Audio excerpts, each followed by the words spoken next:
Hi, I am going to show you a relatively artistic and really fast, in my opinion, way of generating some hair cards if you have prepared some blobs in advance, some shapes on which to paint your curves that later are gonna become cards.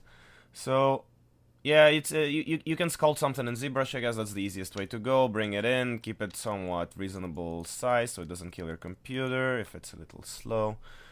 I'm gonna be using this script just to be able to paint some curves on the geo here. You can do it without any scripts if you go point by point on a live surface, which is alright. It's just a little slower and less artistic. With this, you can actually use geo. And I think it's using paint effects maybe as its backbone to be able to paint on geo and not just live surfaces. So alright, let's just quickly do this. So I'm gonna just make some curves really fast.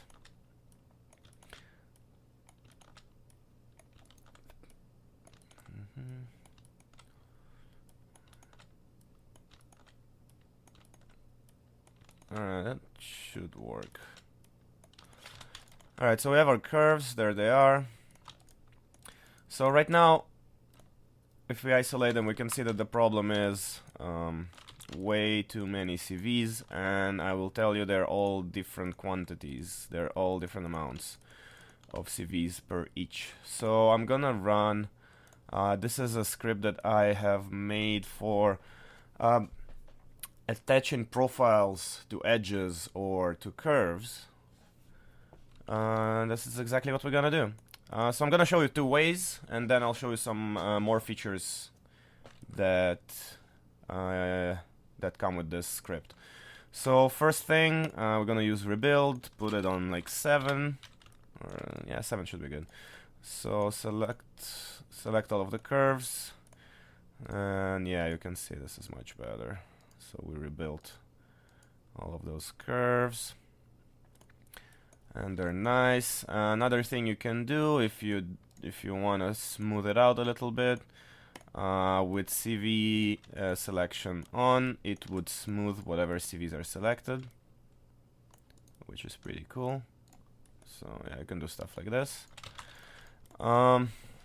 So first thing we're gonna do is just select all of the curves. This is the quicker method. Just click on this button, and it's gonna create a profile that is snapped to our camera, which we can move around, resize, and just reposition so it's convenient to work with. So what I'm gonna do, I'm gonna open it up because it's nice for some applications. It's nice to have a tube kind of shape if you want to have a little extrusion going around around an object, but that's not what I want. So I'm just gonna select the tips of this and smooth it out and get rid of whatever we don't need here, and just keep it minimal. So usually hair cards, the width-wise, they wouldn't be that dense anyway. And I'm gonna rotate it so it actually is facing us. And I'm also gonna move this so it bumps out, so it's convex and not concave. Am I saying it right? I don't know. Cool. So that's basically about it. Just give it the right rotation, and you're good to go. There they are.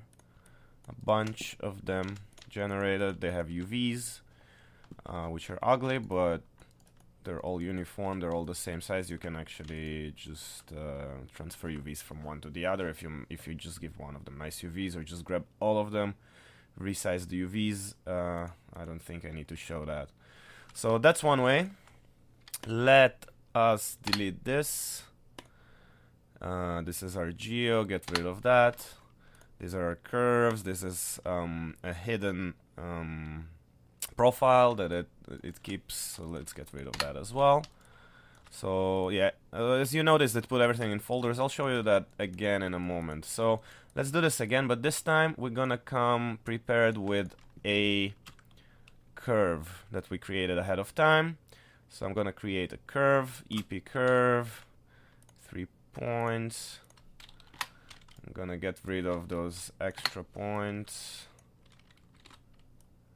And there we go. There's our curve. So once our curve is created, we can position it on our screen. So screen checkbox on.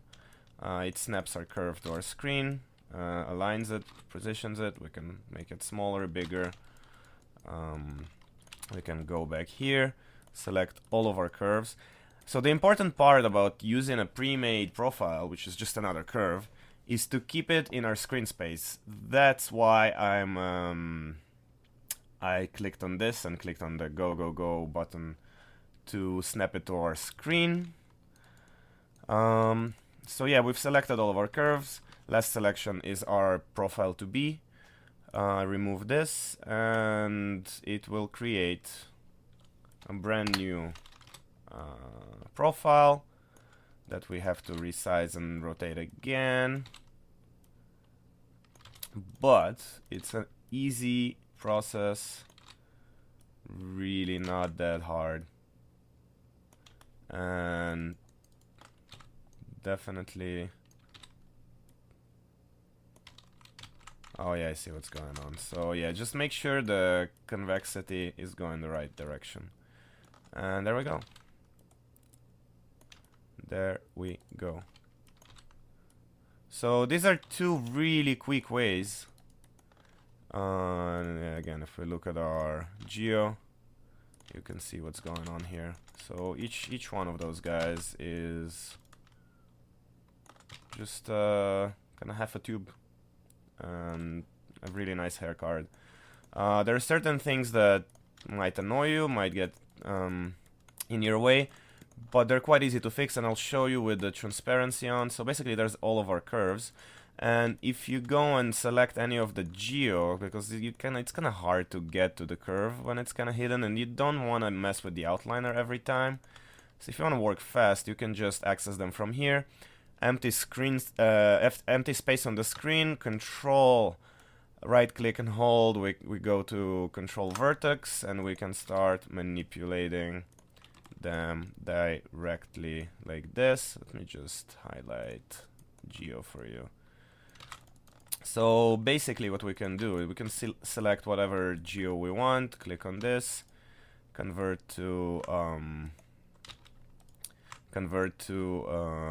CV selection, and as you can see, we can select multiple curves together, rotate, do whatever we need to be doing. If you want to snap the origin of those curves to the face, you can do that. You can either make the face live or just select them manually and move them. Again, if you're gonna be moving them, whoa, there we go. So yeah, if you're gonna be moving the point of origin on each curve, it's actually gonna change its rotation.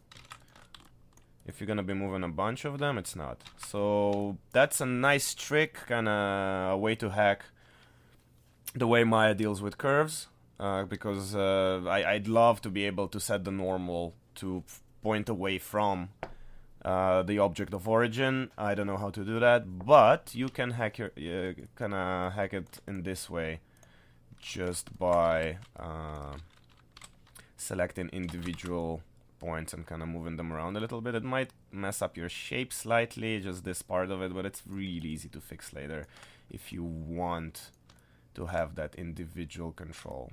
Again, not the best, but it does work. Alright, so that basically concludes what that fast-paced method of drawing curves and using them. And I can keep doing that, right? I could keep drawing more hairs on this shape, right? Or more curves, I guess. Selecting those, selecting this, go, go, go. And you can see all of those, I didn't rebuild them, did I? So we can fix this now. We can select all of them. Maybe, yeah, that's kind of inconvenient. So yeah, I think the easiest way, just like, there we go, select them like this. And we can rebuild them to have 7 or 12 or whatever you wanna, as many as you wanna have.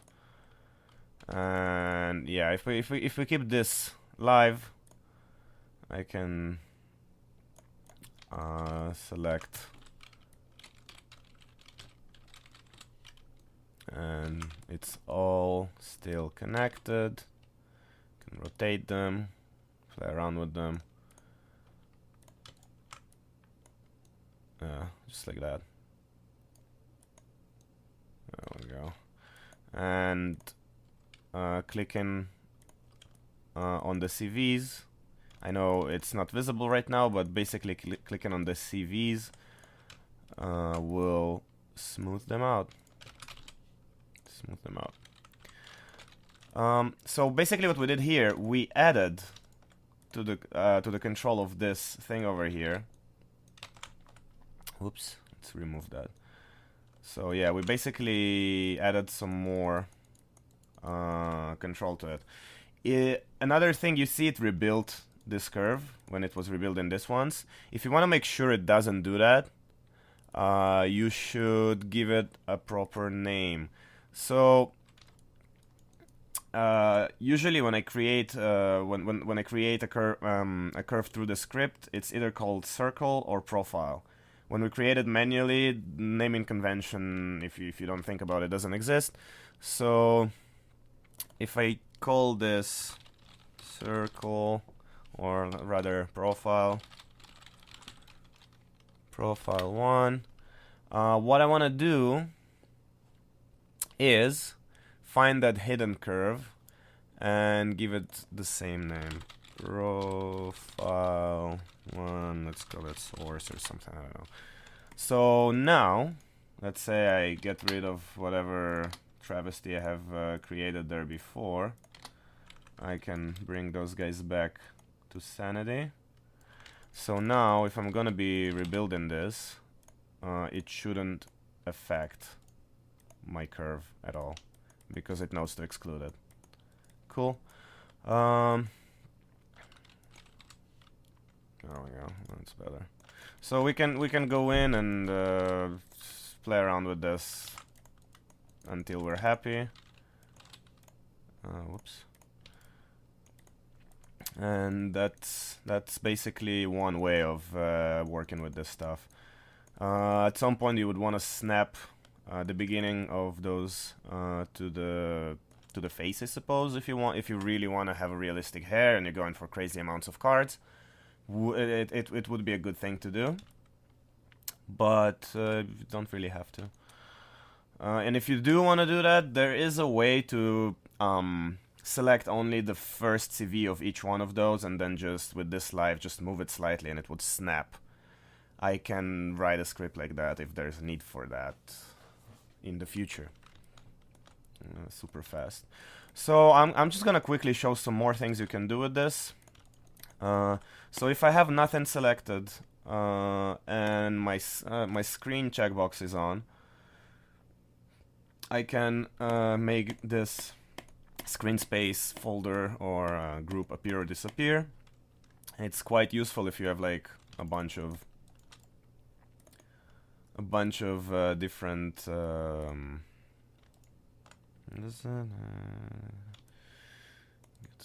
Oh yeah, I was doing the wrong thing. So yeah, if you have a bunch of those and they're like everywhere and kind of causing a havoc. I don't know. Can I? Of course I can. I'll just create a bunch of them.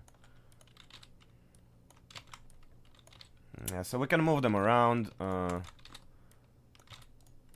make them big, change the shape. We can blend shape them if you want to have that. So if you have one, If you're kind of going generic with the amount of spans, and you know they're all started their way as a circle, you can actually blend shape them together if you want to. And in this case, you can see different colors as well on those curves, which means just so it's easier to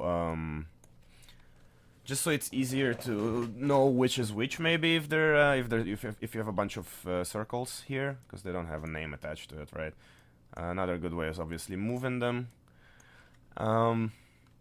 What else? So yeah, definitely this helps.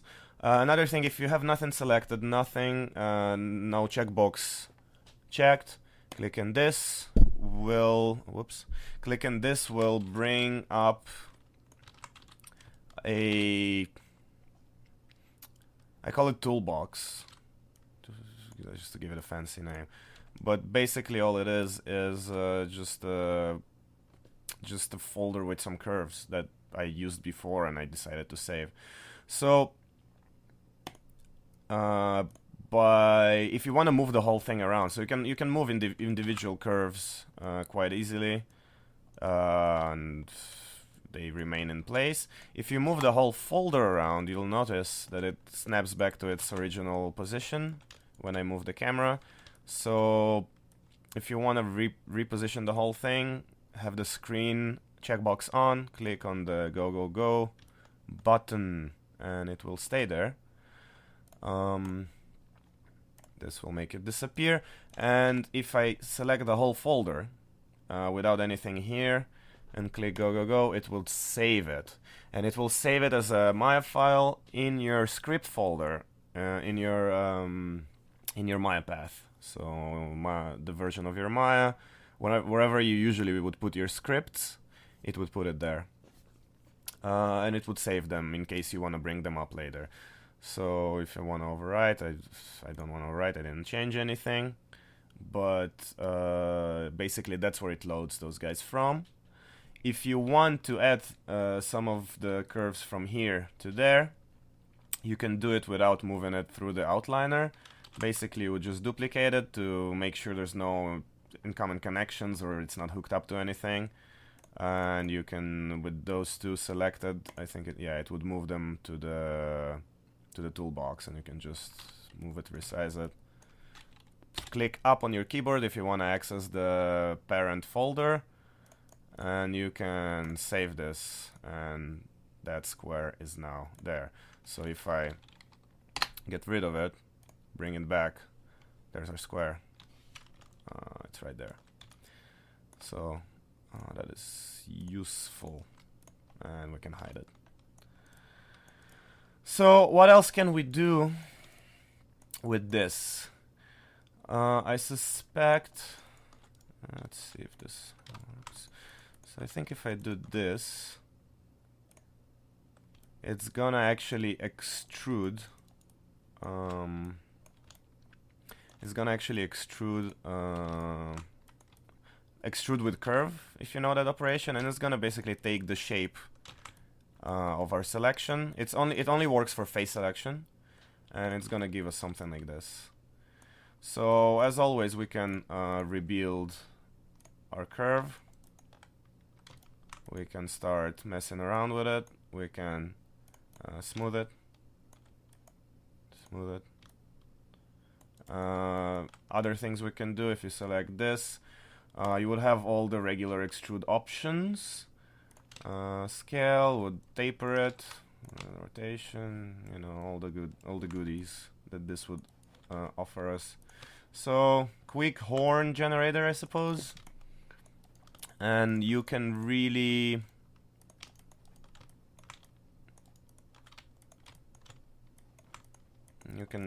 go crazy with that stuff, and it's gonna do it.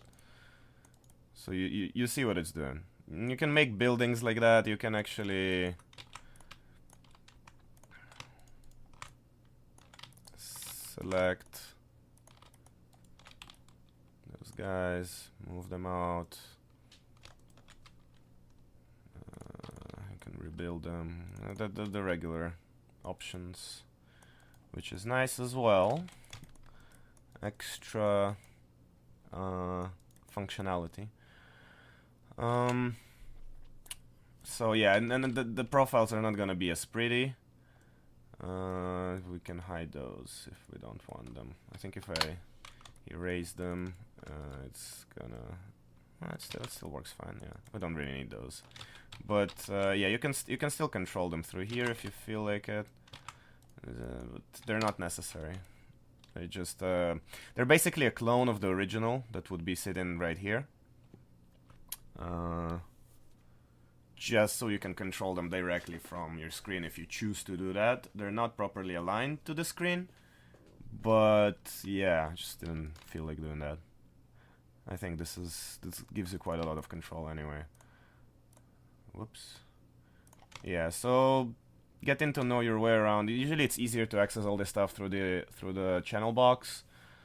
So there's this rebuild curve option. You can play around with that. If you switch it from clean to uniform, from clean to uniform, you can play around with the amount of subdivision or curvature, I suppose. Would be more kind of try to follow the curvature.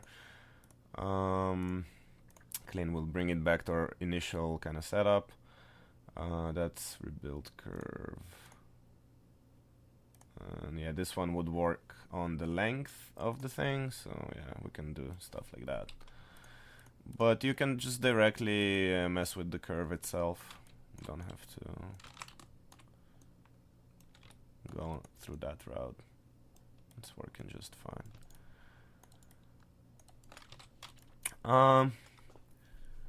I think that's it. I think that's all I've got right now. Yeah, good luck.